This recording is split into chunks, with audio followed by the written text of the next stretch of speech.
I'm joined by Irina Krush, who had a nice win today. Irina, what are your thoughts about the game?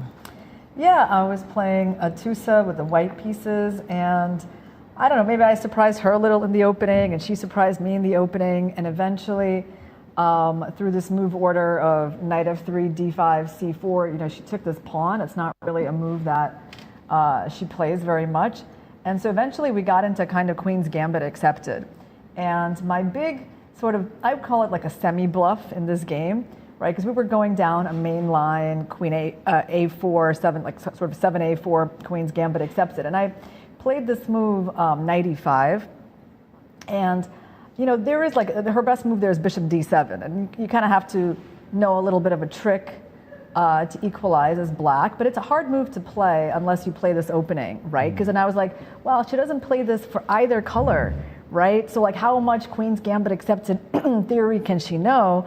And actually, yeah, like she played this other move, knight bd5, which looked very sensible. And I was looking at it, I was like, what's the problem with this move? And then I realized it allows me one of the rook lifts possible in the position, and white gets a pretty dangerous looking attacking position. I mean, she was defending, I think, quite well.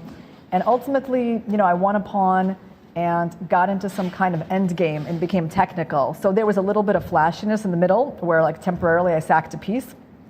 It only lasted like a couple of moves because I knew I was going to get it back with that extra pawn. And it was a question of whether I could convert with the extra pawn in the rook end game. And somehow, yeah, it worked out in a fairly smooth way, although, I'm not so confident about my technique, but it seems smooth enough. Fair enough. And it was a very instructional game. I know you these days focus on playing, but also teaching.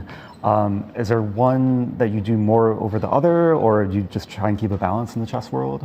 Yeah, I would say at the moment life is pretty balanced between playing and teaching and just overall enjoying life and trying to learn new things. Nice. So that's kind of the overarching theme at this point in my life, is just to enjoy it.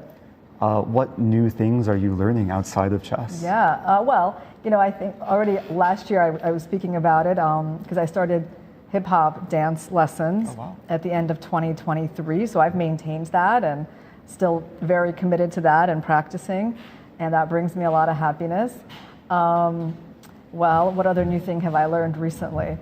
Do you see overlap between hip-hop dance and chess? Is there something about like the learning process that overlaps? Yeah, that's great that you're thinking to ask that, because most people, when they hear that, they feel like it's so different. Right? So it's actually interesting. What are the similarities between hip-hop and chess? Well, there's a few. So first of all, I chose a style of dance that is like individual, right? Just like chess is a solitary game. Actually, hip-hop dancing, you don't need a partner for that.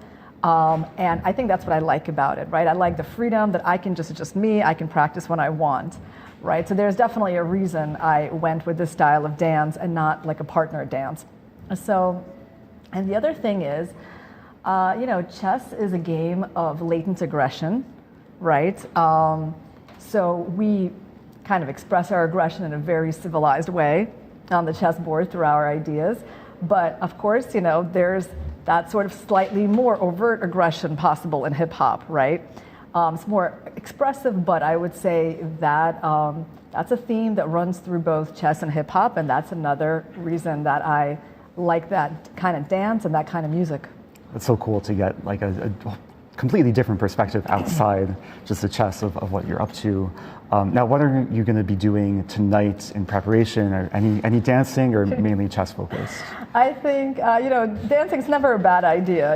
Puts me in a good mood. But I think probably kind of a quiet evening, take a walk, eat dinner, and prepare for tomorrow.